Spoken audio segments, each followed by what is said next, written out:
Hello friends, welcome back to my channel. আজকে আমরা এই ভিডিওর মাধ্যমে দেখিয়ে নেব, এর আগের দিন একটা ভিডিওতে আমি আপনাদের দেখিয়েছিলাম যে আধার কার্ড ডকুমেন্ট আপডেট আপনারা অনলাইনে কিভাবে করতে পারেন।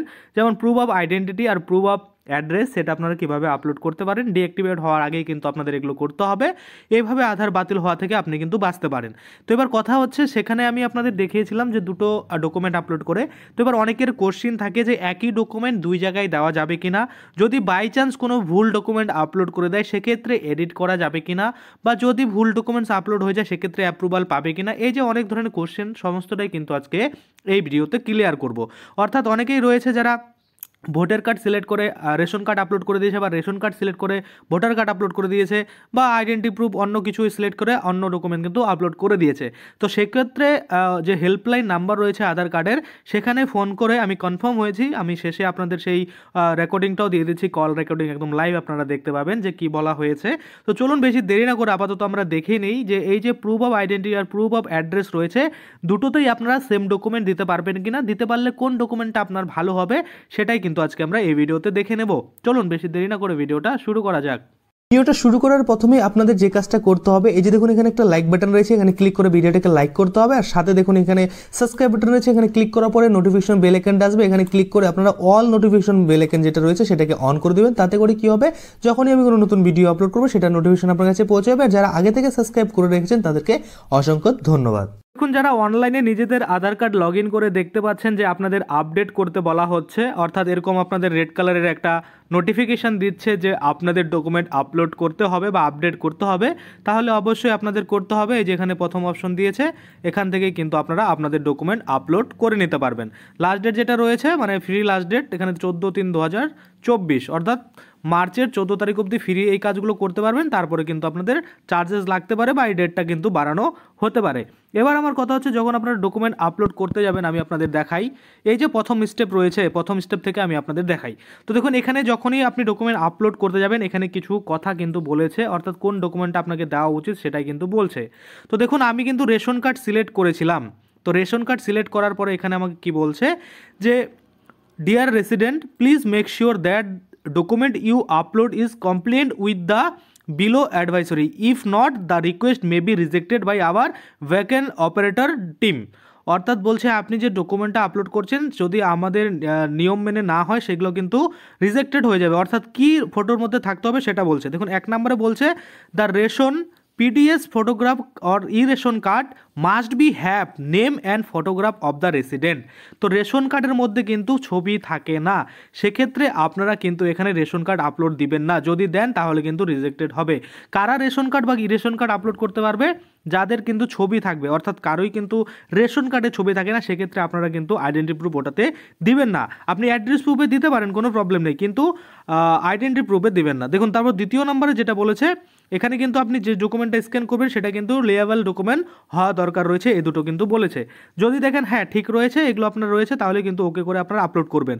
তো সবথেকে ভালো বুদ্ধি আমি আপনাদের বলবো, আপনারা যখন এই যে ডকুমেন্ট আপলোড করতে যাবেন, আপলোড করার সময় আপনাকে কি করতে হবে বলে দিই। এই যে ভোটার কার্ড, এটা কিন্তু আপনারা কি করবেন, আপনাদের অ্যাড্রেস প্রুফে দেবেন। অর্থাৎ আপনার ভোটার কার্ডে যেটা রয়েছে অ্যাড্রেস প্রুফ সেটা দেবেন। এমন কিছু ডকুমেন্টস দেবেন না যেটাতে আপনার ছবি কিন্তু থাকবে না। আপনি অ্যাড্রেস প্রুফ দেন আর আপনি এখানে আইডি প্রুফ দেন, দুটাতেই কিন্তু আপনার ছবি থাকতে হবে, তাহলেই কিন্তু ফলাফল ভালো হবে। অর্থাৎ এখানে আপনারা প্যান কার্ড দিবেন, সেখানে ছবি রয়েছে, অ্যাড্রেস কিন্তু নেই, সেখানে আইডেন্টি প্রুফ ওটাতে হবে কিন্তু অ্যাড্রেস প্রুফ হবে না।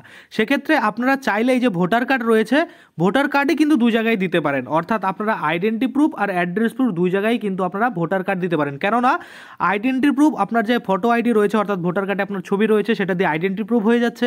আর আপনার যে অ্যাড্রেস রয়েছে ভোটার কার্ডে, সেটা দিয়ে কিন্তু আপনাদের অ্যাড্রেস প্রুফটা কমপ্লিট হয়ে যাচ্ছে। অর্থাৎ অ্যাড্রেস থাকলে অ্যাড্রেস প্রুফ হয়ে গেল, আর ছবি থাকলে আইডেন্টি প্রুফ, দুটাই কিন্তু হয়ে গেল। তো আপনাদের যদি ভোটার কার্ড থাকে তাহলে আর অন্য কিছু আপলোড করার দরকার নেই, আপনারা সেটা করতে পারেন। তো আমি কি করেছি, আমি মোটামুটি করেছি যে আমার যে আইডেন্টি প্রুফ সেখানে আমি পাসপোর্ট দিয়েছি, এবং আমার যে অ্যাড্রেস প্রুফ সেখানে কিন্তু আমি ভোটার কার্ডই দিয়েছি। এবার কথা হচ্ছে, অনেকে রয়েছে এরকম আইডেন্টি প্রুফে ধরুন আপনারা সিলেক্ট করেছেন ভোটার কার্ড, কিন্তু আপলোড দেওয়ার সময় কিন্তু আপনারা আপলোড দিয়ে দিচ্ছেন অন্য ডকুমেন্ট। যেমন আমার ক্ষেত্রেই হয়েছে, আমি ভোটার কার্ড সিলেক্ট রেখেছিলাম প্রথমত, মতো যে দুটাতেই ভোটার কার্ড দেবো, কিন্তু পরবর্তীতে আমি কি করি, ভোটার কার্ড সিলেক্ট তো রেখেছি কিন্তু আপলোড করে দিয়েছি পাসপোর্ট, ইন্ডিয়ান পাসপোর্ট যেটা রয়েছে সেটা। তো সেক্ষেত্রে আমি 1947 নাম্বার যে রয়েছে টোল ফ্রি নাম্বার আধার কার্ডে, সেখানে ফোন করি যে আইডি প্রুফে কিন্তু আমি ভোটার কার্ড সিলেক্ট রেখেছি কিন্তু আমার ইন্ডিয়ান পাসপোর্ট আপলোড হয়ে গেছে ডকুমেন্ট। তো সেক্ষেত্রে ওখান থেকে কি বলা হয়েছে কলের মাধ্যমে আমরা সেটা দেখবো। আপনারা অবশ্যই কিন্তু কল রেকর্ডিং সেটা সম্পূর্ণ শুনবেন। তারপরে আমি আপনাদের বলি, এখানে আপনারা যখন ডকুমেন্ট আপলোড করবেন আরও একটা জিনিস আপনাদের মাথায় রাখতে হবে, সেটা হচ্ছে এখানে প্লিজ, এখানে কোনো বলছে দেখুন, please confirm your demographic details in the document exactly matches with our your demographic details in Aadhaar. অর্থাৎ এখানে বলছে আপনি যে ডকুমেন্টসটা আপলোড করছেন আপনার আধারে যে ডেমোগ্রাফিক অ্যাড্রেসটা দেওয়া রয়েছে সেটাই যেন থাকে, ম্যাচ না হলে কিন্তু রিজেক্টেড হয়ে যাবে, সেটাই কিন্তু বলা হচ্ছে। তারপরে কি করতে হবে, আপনারা সাবমিটের উপরে ক্লিক করলে এরকম রাইট চিহ্ন দেখিয়ে দেবে আর আপনাদের আপলোড কিন্তু সম্পূর্ণ হয়ে যাবে, অর্থাৎ আপনারা কিন্তু আপনাদের ডকুমেন্ট আপলোড করে দিলেন। এবার কি করতে হবে, দেখবেন এখানে একটা অ্যাকনোলেজমেন্ট চলে আসবে, এই অ্যাকনোলেজমেন্টটা কিন্তু আপনাদের ডাউনলোড করে নিতে হবে। তো আপনারা দেখুন এই যে এখানে দেখতে পাচ্ছেন এখানে অ্যাকনোলেজমেন্ট যেটা রয়েছে সেটা ডাউনলোড করে আপনার পাশে কিন্তু রেখে দেবেন। এই যে দেখুন এখানে সিরিয়াল নাম্বার দেখাচ্ছে, এই সিরিয়াল নাম্বারটা কিন্তু এই অ্যাকনোলেজমেন্টে থাকে আর এরকম ডিটেলস থাকে আপনাদের, সেই ডিটেলসগুলোই কিন্তু আপনাদের পরবর্তীতে ট্র্যাক করতে সুবিধা হবে। তো আশা করি আপনারা বুঝতে পারছেন, যারা এরকম ডকুমেন্ট আপলোড করতে যাচ্ছেন বা আপডেট করতে যাচ্ছেন তাদের হয়তো ক্লিয়ার হয়ে গেছে কোন ডকুমেন্ট আপনারা দিবেন। তো আমি আপনাদের বলবো ই রেশন কার্ড যেটা রয়েছে বা রেশন কার্ড সেটা আপনারা দেবেন না, আপনাদের যে ভোটার কার্ড রয়েছে সেটা দিতে পারেন। আপনাদের যেখানে যেখানে যে আইডিগুলোতে আপনাদের ছবি সহ অ্যাড্রেস রয়েছে সেই ডকুমেন্টসগুলো দেওয়ার চেষ্টা করবেন, তাহলে কিন্তু একবারেই সাকসেসফুল হয়ে যাবে, কোনো রকম রিজেক্টেড আপনারা পাবেন না।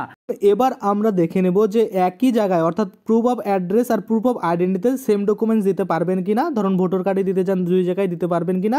আর যদি আপনারা ভোটার কার্ড সিলেক্ট করে বাই চান্স পাসপোর্ট আপলোড করে দেন বা অন্য কোনো ডকুমেন্ট আপলোড করে দেন, সেক্ষেত্রে আপনাদের কি হবে, এবার কিন্তু কল রেকর্ডিংটা আমি আপনাদের শোনাই, আবার কিন্তু একদম এ টু জেড আপনারা কল রেকর্ডিংটা শুনুন, তাহলে কিন্তু বুঝতে পারবেন যাদের ভুল হয়ে গেছে বা দু জায়গায় কিন্তু আপনারা আপলোড করতে পারবেন কিনা একই ডকুমেন্ট, সেটা নিয়ে আপনাদের যে মনে সংশয় রয়েছে সেটা কিন্তু ক্লিয়ার হয়ে যাবে। তো এবার এ টু জেড আপনারা এই কল রেকর্ডিংটা শুনুন।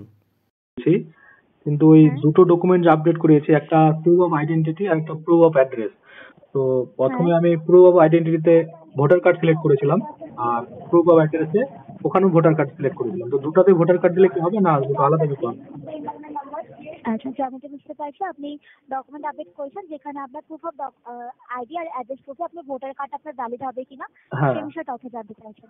বিষয়ে থাকুন, এই বিষয়ে আপনাকে সম্পূর্ণ সাহায্য করা হবে। উচিত সাহায্যের জন্য আমি আপনার নাম জানতে থেকে কথা বলছেন? ওয়েস্ট বেঙ্গল। শান্তিবাবু, জানাতে চাইবো voter identity card, proof of ID আর প্রুফ অফ অ্যাড্রেসের জন্য দুটোতেই ভ্যালিড ডকুমেন্টস হিসেবে আপনি দিতে পারেন, কোনো অসুবিধা নেই এক্ষেত্রে। মানে ভোটার কার্ডটা দিতে পারবো দুটোতেই? হ্যাঁ, যদি সেই ডিটেলস আপনার আধার কার্ডের সাথে ম্যাচ করে তাহলে আপনি নিশ্চয়ই দিতে পারবেন, সেটা আপনার ভ্যালিড ডকুমেন্টসই হবে। আচ্ছা, এবার এখানে একটা ভুল হয়ে গেছে। ভুল বলতে প্রথমে আমি ভাবলাম আবার দুটো ডকুমেন্টস মানে একই ডকুমেন্টস দুটো জায়গায় দিলে হবে কিনা, তো আমি আবার বললাম যে পাসপোর্ট দিয়ে দিলাম, আমার পাসপোর্ট আছে। তো প্রুফ অফ আইডেন্টিটি আমি পাসপোর্ট দিলাম আর অ্যাড্রেসে প্রুফের ওখানে আমি ভোটার কার্ড দিলাম। কিন্তু ওই যখন পাসপোর্টটা দিলাম ওখানে কিন্তু আমি আপলোড করেছি পাসপোর্ট, কিন্তু সিলেক্ট রাখছি ভোটার কার্ড। তো ওটা কি করা যাবে? আপনি কোথায় সিলেক্ট পাচ্ছেন? শুনুন আমি বলি প্রুফ অফ আইডেন্টিটি ওখানে আমি পাসপোর্ট আপলোড করেছি কিন্তু সিলেক্ট রাখছি ভোটার কার্ড। আবার নিচে প্রুফ অফ অ্যাড্রেস ওখানে আমি ভোটার কার্ড সিলেক্ট রেখে ভোটার কার্ডই আপলোড করছি, ওটা ঠিক আছে। কারণ দুটোতে আমি ভোটার কার্ড দিয়েছিলাম, পরে আবার ভাবলাম যে হবে কিনা, ওর জন্য আমি ভাবলাম যে উপরেরটা চেঞ্জ করে দিই, যদি তোমার পাসপোর্ট আছে তাহলে পাসপোর্টটাই আপলোড করে দিই। তো যখন পাসপোর্টটা আপলোড করলাম কিন্তু ওই যে সিলেক্ট আমি প্রথমে ভোটার কার্ড রাখছিলাম, তো ওটা ভোটার কার্ডই সিলেক্ট থেকে গেছে, ওভাবেই সাবমিট করে দেওয়া হয়ে গেছে। তো এখন ওটা কি প্রবলেম হবে না কিছু করতে হবে? ইন্ডিয়ান পাসপোর্ট এবং ভোটার আইডেন্টি কার্ড দুটোই আপনার valid documents proof of identity হিসাবে। যদি আপনি ইন্ডিয়ান পাসপোর্টও দিয়ে থাকেন সেটা আপনার ভ্যালিড হবে, যদি আপনি ভোটার আইডেন্টি কার্ডও দিয়ে থাকেন সেটা আপনার ভ্যালিড হবে। নামটা আপনার ম্যাচ হতে হবে আপনার আধার কার্ডের সাথে, দুটোতে যদি নাম আর ফটো সব কিছু ম্যাচ আছে।